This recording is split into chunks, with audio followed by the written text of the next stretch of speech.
Master besides for IELTS. Boost your vocabulary score.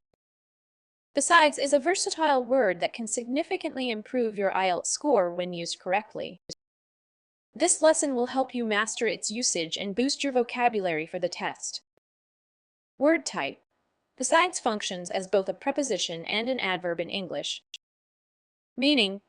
As a preposition, besides means in addition to or apart from. When used as an adverb, it means moreover or furthermore. Word history. The word besides comes from the Old English phrase be-sidan, which literally meant by the side. Over time, its meaning evolved to indicate something additional or extra. Antonyms. While besides doesn't have direct antonyms, some words with contrasting meanings include except, excluding, and only. Synonyms.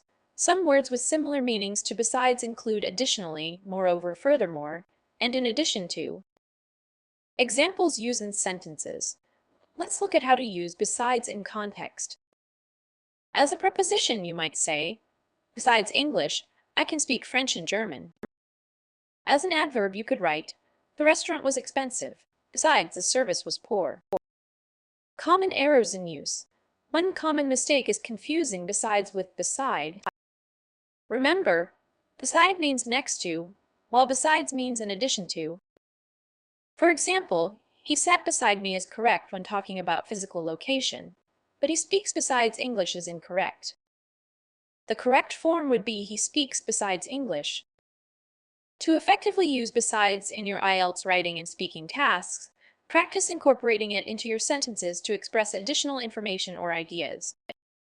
This will demonstrate your ability to use more advanced vocabulary and connect thoughts, potentially boosting your band score. Remember, besides is a useful tool for introducing extra points or expanding on your arguments in both writing and speaking sections of the IELTS test.